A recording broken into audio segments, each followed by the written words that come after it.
I used to believe control was happiness. If I managed everything, nothing could touch me. That belief carried me through glass offices, silent elevators, and a city that bent to my name.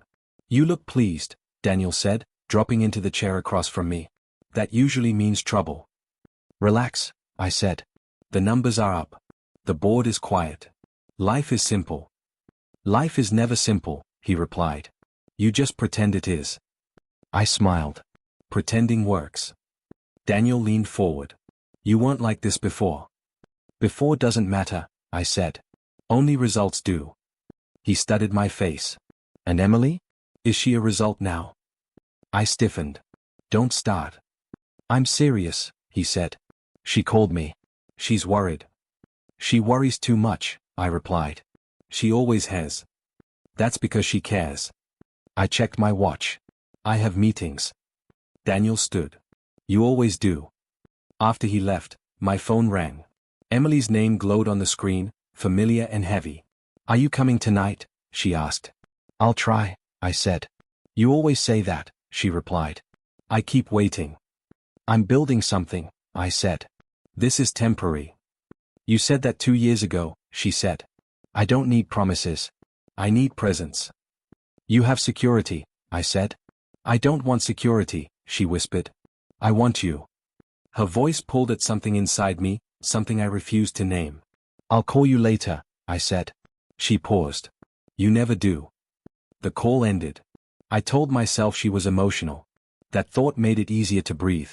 Sophia walked in without knocking, confident as always. You ignored my message. I was busy, I said. She smiled.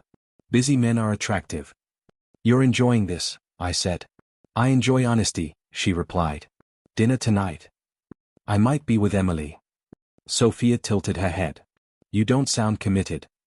I don't believe in limits, I said. That's dangerous, she said softly. Danger built this company. She stepped closer. And it destroys men who think they can hold everything. I laughed. I'm not weak. She touched my desk. You're human. After she left, silence pressed against me. I opened spreadsheets, numbers behaving the way people never did. That night, Daniel called again. You okay? Perfect, I said. You're lying, he replied. And lies have consequences. I'm in control, I snapped. He sighed. That's what scares me. I ended the call and stared at the city lights, feeling powerful and hollow at the same time. The next morning, Emily stood in my office doorway. We need to talk. I'm busy, I said. You're always busy, she replied. Look at me. I did. Her eyes were tired. I miss you, she said. I'm right here. No, she said. You're everywhere else. My phone vibrated. Sophia's name appeared. Emily noticed. So that's it, she said. It's not what you think, I said. It's exactly what I think, she replied. You want everything. I didn't deny it. I hope it's worth it, she said, turning away. After she left, Daniel returned. You're burning bridges. I can rebuild them, I said. Some bridges don't come back, he warned. Later, I met Daniel in the hallway. You're avoiding choices, he said. I'm managing outcomes, I replied. You can't schedule feelings, he said. They explode. I don't explode, I said. I adapt. You dominate, he corrected. And domination costs loyalty. I pay people well, I said. Emily isn't people, he said. I clenched my jaw. Don't tell me how to live. He lowered his voice. I'm trying to protect you. From what? I asked. From yourself, he said. That night, I sat across from Emily at dinner. You're distracted, she said. I'm tired, I replied. Tired of me? She asked. No, I said quickly. Tired of pressure. I never pressured you, she said. I waited. I didn't ask you to, I said. She looked hurt. You used to be kind. I'm still kind, I insisted. You're efficient, she said. Not kind. I reached for her hand. She pulled back. Tell me the truth, she said. Is there someone else? I hesitated. That pause answered for me. I knew it, she said softly. I just hoped I was wrong. I watched her stand and walk away, my chest tight. Back home, I poured a drink and stared at my phone. Sophia called. Did you choose? She asked. I don't need to, I said. She sighed. One day, someone will choose for you. I hung up, unsettled. I told myself this discomfort was temporary, that success demanded sacrifice. I straightened my tie and faced the mirror. I have control, I told myself. The reflection nodded.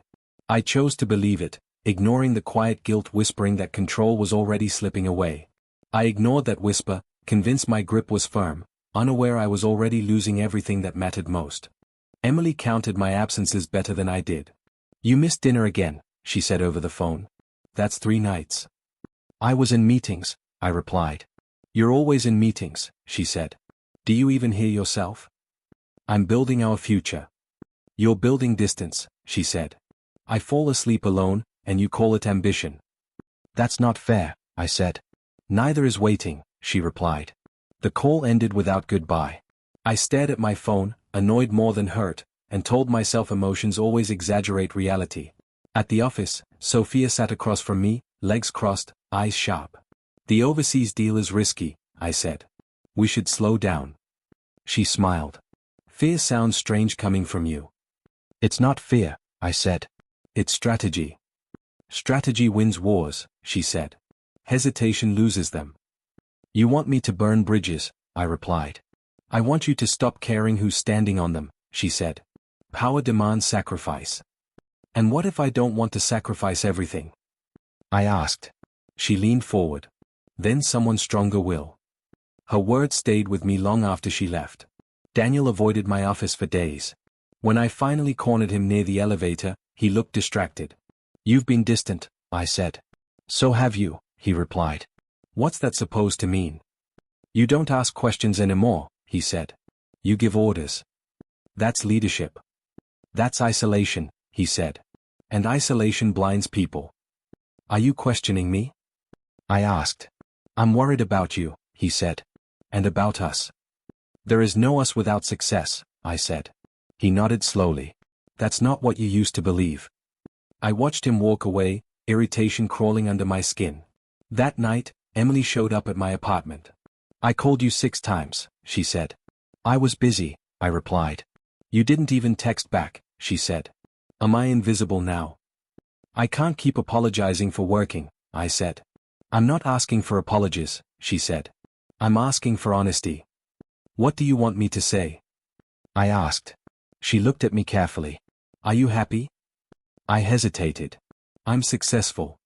That's not an answer, she said. I turned away. You're overthinking this. She laughed, but there was no humor in it. You always say that when you don't want to face something. What are you implying? I asked. That you're slipping, she said.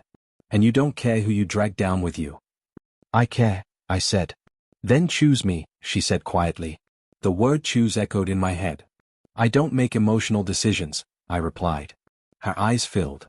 Then stop pretending this is love. She left without another word. The next morning, Sophia called before sunrise. I sent you a proposal. I saw it, I said. It's aggressive. It's necessary, she replied. Daniel won't like it. Daniel worries too much, I said. That's because he's weak, she said. Weak people slow visionaries. He's my partner, I said. For now, she replied.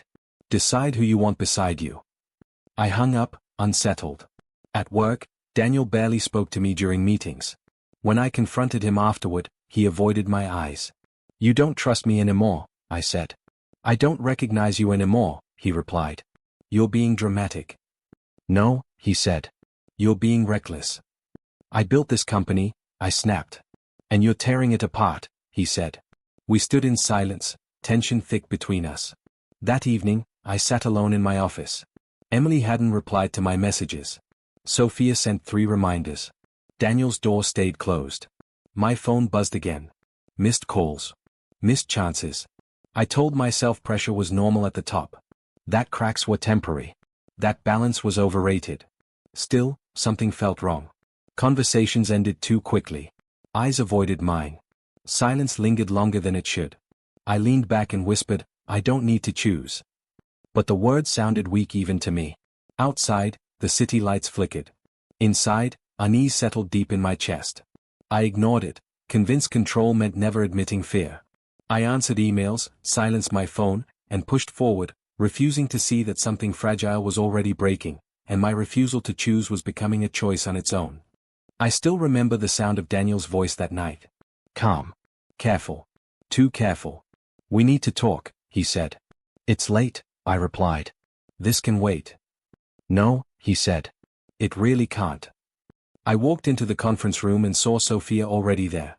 My chest tightened. What's this? I asked. Sophia didn't meet my eyes. Daniel closed the door. You should sit, Daniel said. I don't need to sit, I snapped. Explain. Daniel took a breath. The board meeting was moved forward. You didn't tell me, I said. They didn't want you to know, he replied. Sophia finally spoke. It wasn't personal. I laughed once. That's a lie people use when it's very personal. Daniel slid a folder across the table. The shares were transferred. I opened it, scanning numbers that didn't make sense. You went behind my back, I said slowly. Daniel's jaw tightened. You left me no choice. I built this company, I said. You don't get to decide without me. You stopped listening, he said.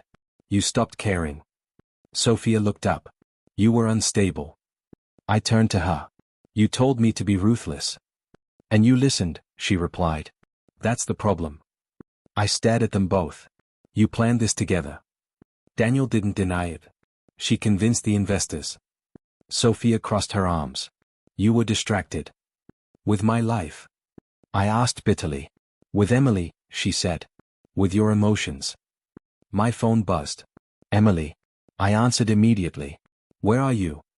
I packed my things, she said calmly. What? I whispered. I saw the documents, she said. The messages.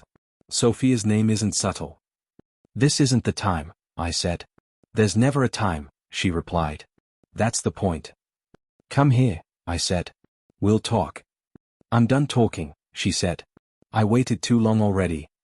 You can't leave like this, I said. I already have, she said. I just wanted to say goodbye. My voice cracked. Emily, please. She exhaled softly. I loved you before you loved power. The line went dead. I stared at my phone, my hands shaking. Sophia watched me closely. I warned you. You used me, I said. I partnered with you, she corrected. Until you became unreliable. Daniel spoke again. The board voted. You betrayed me, I said. You betrayed yourself, he replied. I slammed the folder onto the table. Get out. Sophia stood. This is over. No, I said. You don't get to walk away clean. She paused. Neither do you. They left together.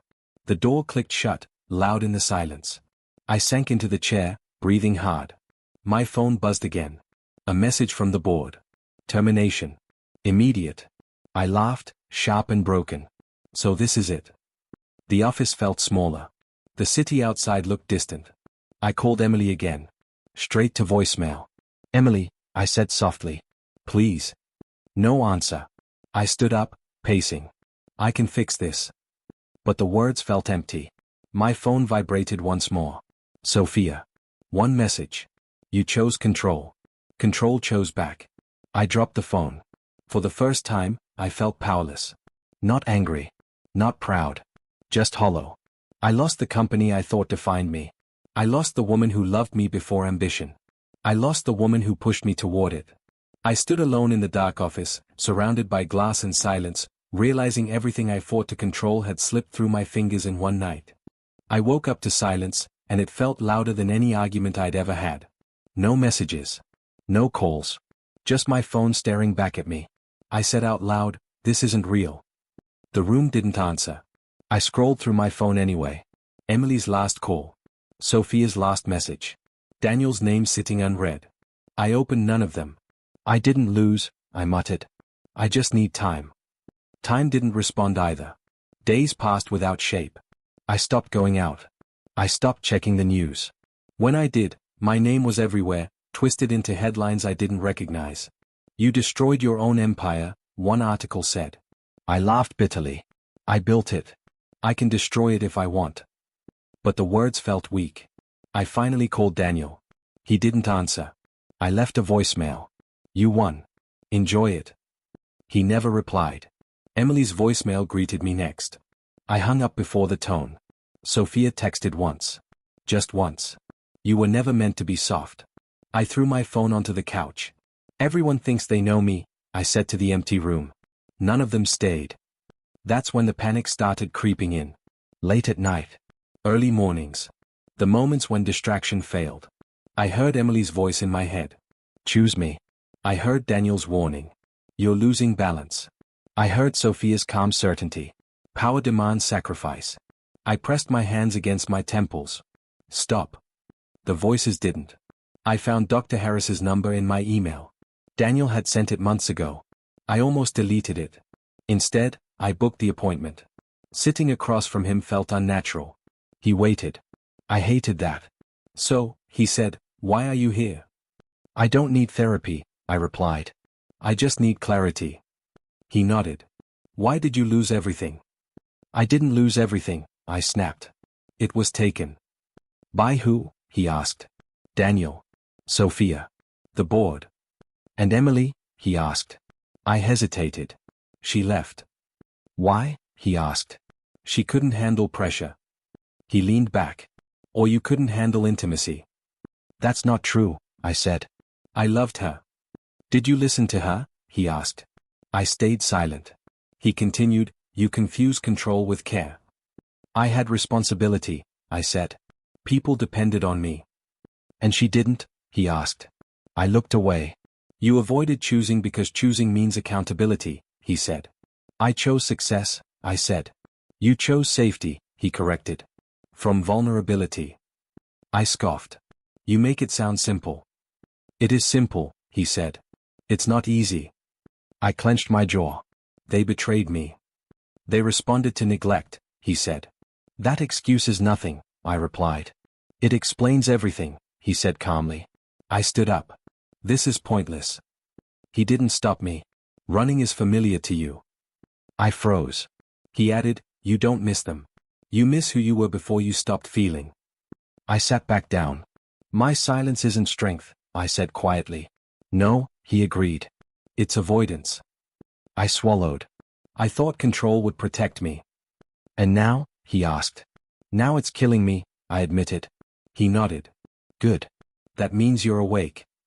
I laughed weakly. This feels worse.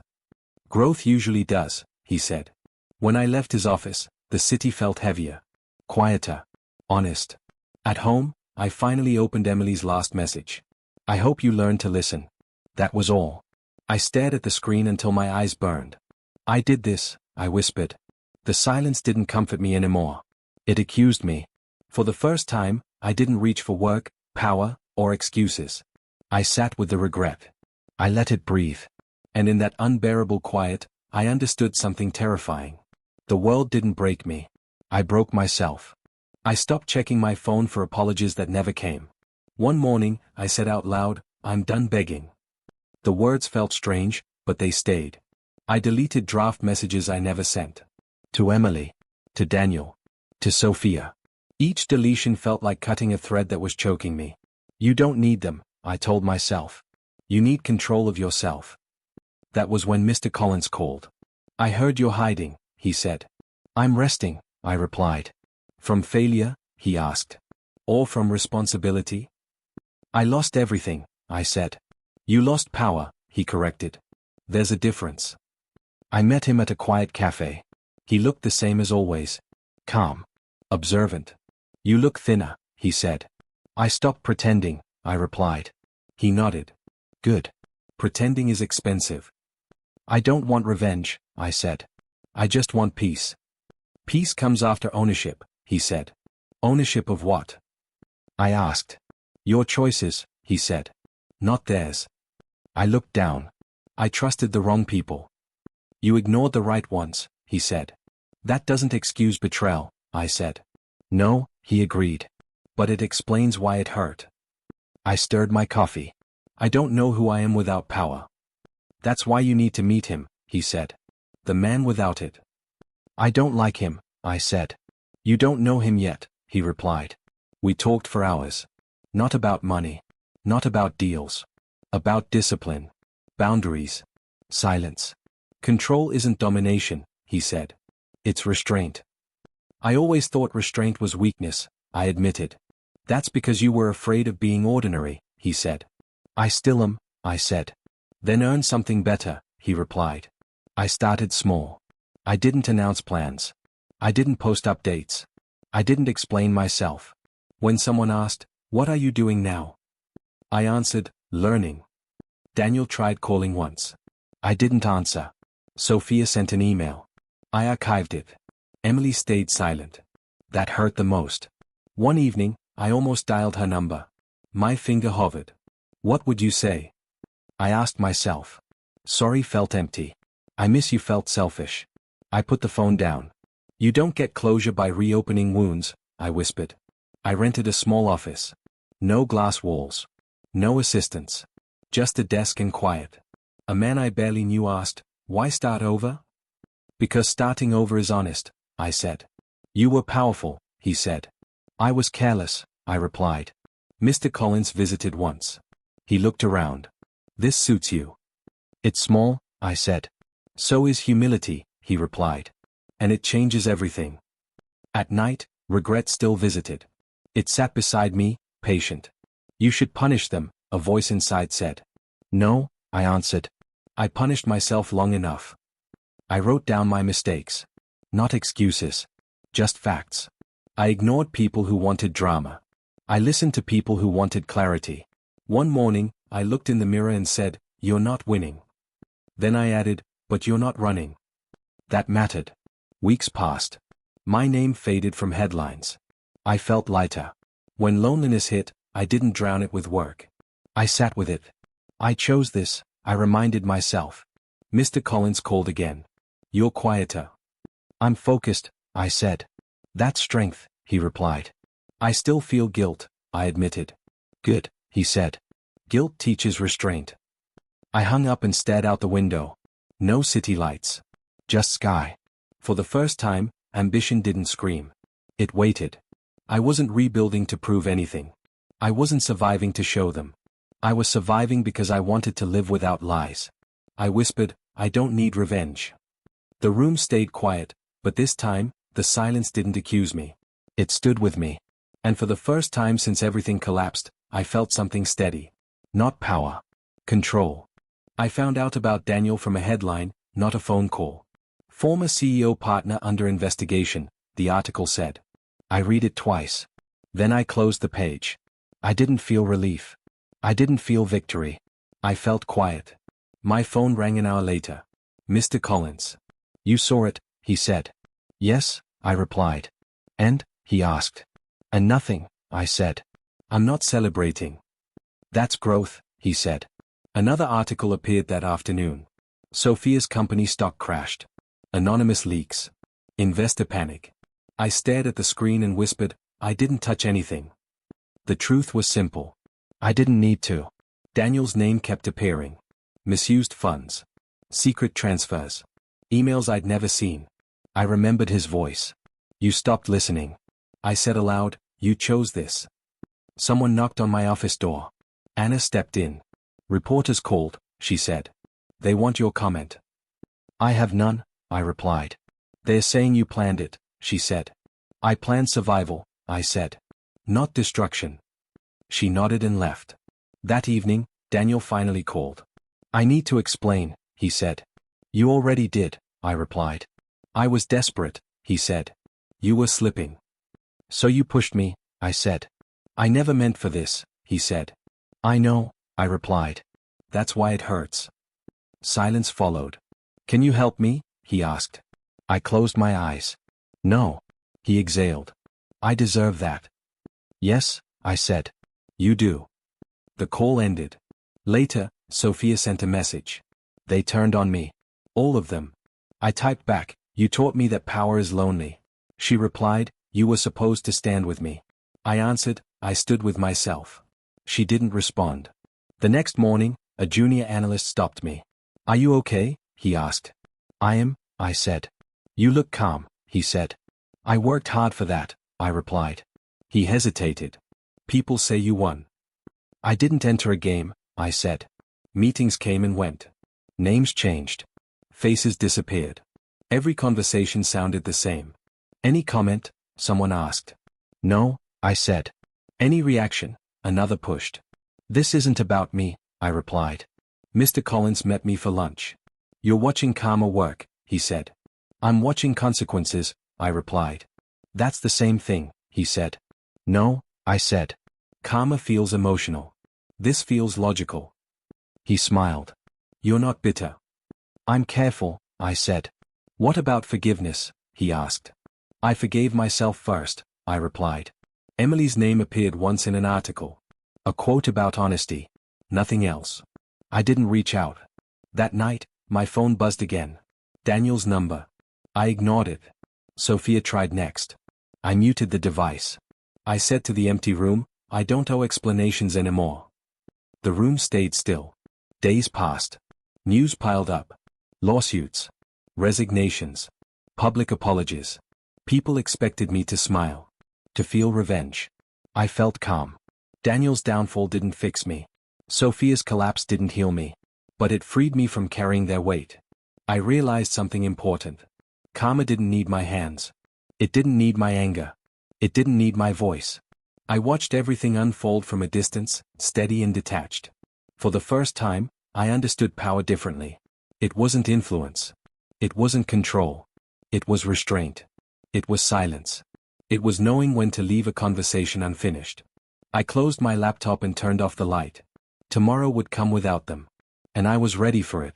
Before sleeping, I called Mr. Collins again. You sound steady, he said. I feel empty, I replied. That's space, he said. Not emptiness. I used to fill silence with control, I said. And now, he asked. Now I let it exist, I replied. He paused. Do you miss them? I miss who I was before them, I said. That version is gone, he said. I know, I replied. And that's okay. When the call ended, I stood by the window. The city lights didn't judge me. They just stayed on. I whispered, I don't need to prove anything. No answer came. That felt right. The next morning, headlines faded. New scandals replaced old ones. My name slowly disappeared. I smiled at that. An assistant asked, should we respond? No, I said. Ever? She asked. Only if I lose myself again, I replied. She nodded, confused but respectful. I sat down, opened a blank document, and wrote one line. Control is choosing peace. I saved it and shut everything down. For once, the future didn't scare me. It didn't excite me either. It simply waited. And I let it. I breathed slowly, reminding myself that calm was earned, not given. Whatever followed next would meet a version of me that no longer reacted, chased, or begged for meaning from broken people. I slept peacefully, knowing silence had finally become my strongest ally. Today, Daniel showed up without warning. I don't deserve your time, he said. You're right, I replied. I lost everything, he said. I thought you'd understand. I understand consequences, I said. Not excuses. I was scared, he said. You were changing.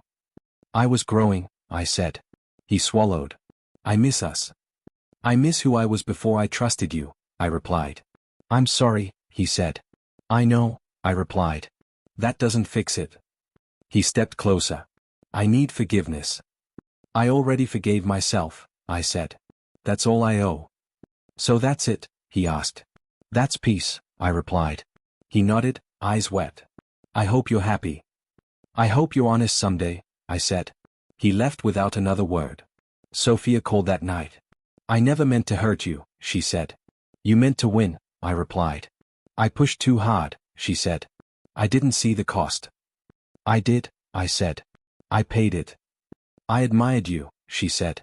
Your control. That wasn't strength, I replied. It was fear. She paused. Do you hate me? No, I said. I understand you. That's worse, she said. No, I replied. That's freedom. She exhaled. If I could go back. You can't, I said. That's the lesson. I'm sorry, she whispered. I know, I replied. The call ended quietly. Emily's message arrived an hour later. I stared at it before opening. I hope you found yourself again. I typed back, I'm trying. She replied, I forgave you a long time ago. My chest tightened. Why tell me now?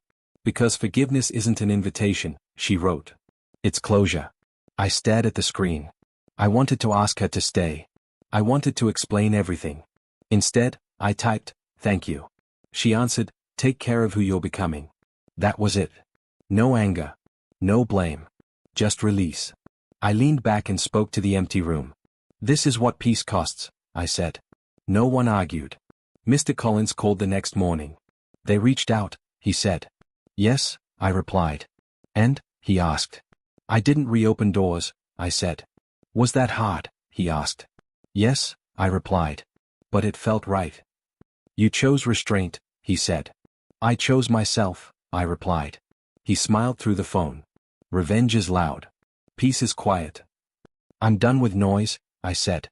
Later, a junior partner asked, do you regret not responding publicly?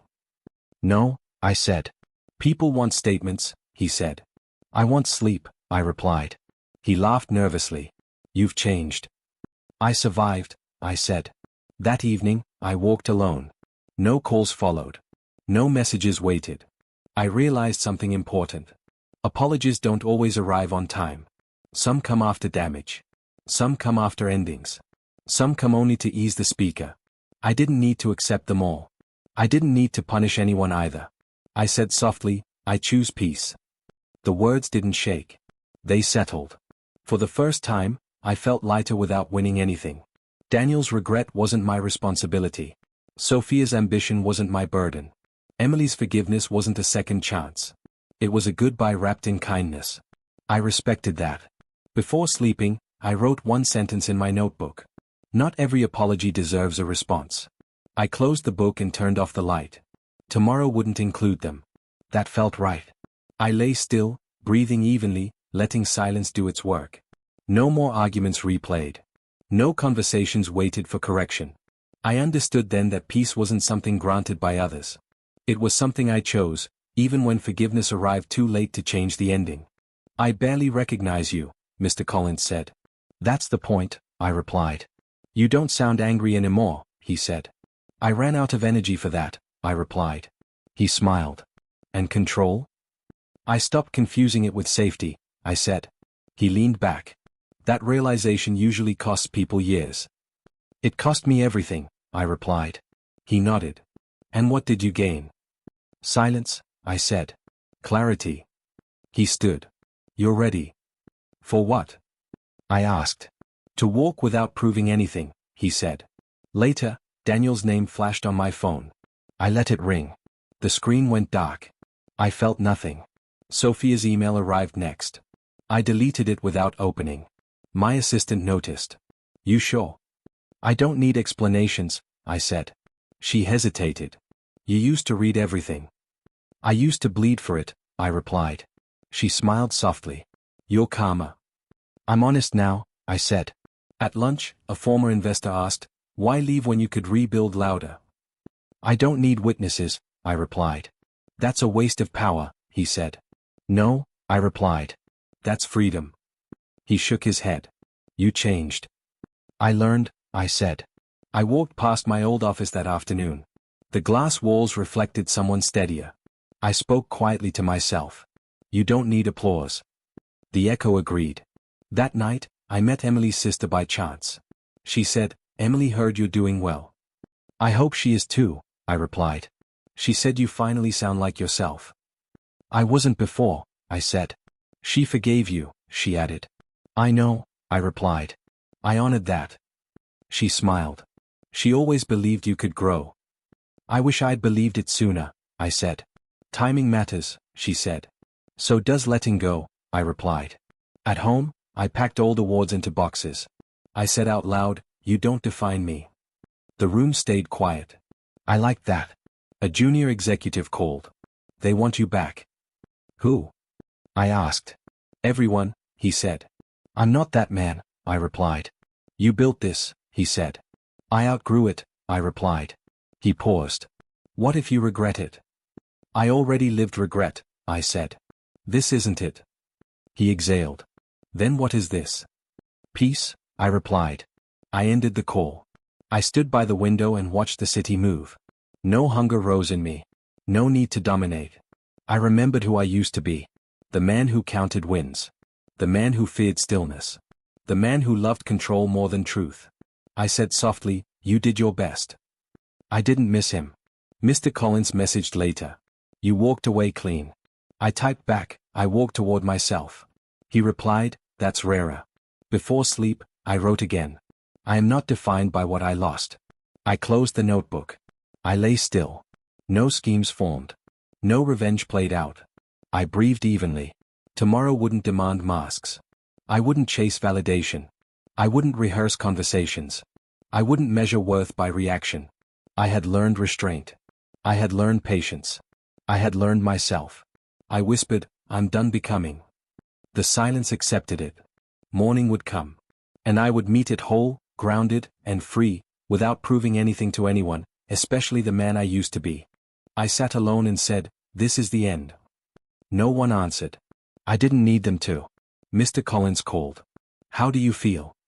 "I feel clear," I replied. "Not happy?" he asked. "Not sad," I said. "Just honest." He paused. "That's growth." "I lost everyone," I said.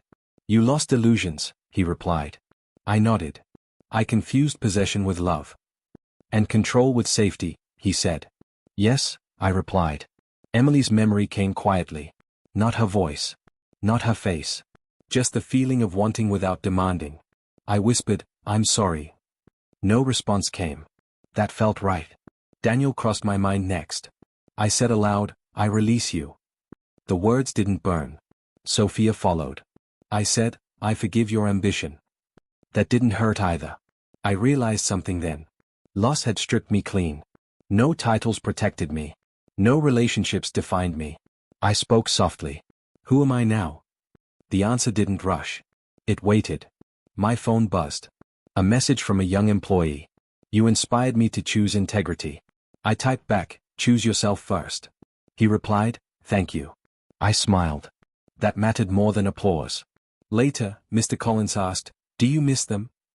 "I miss who I was with them," I said. "Not who they were," he asked. "No," I replied. "I see clearly now." He said, "Clarity is lonely." "But it's real," I replied. That night, I walked through the city. Couples passed. Laughter echoed.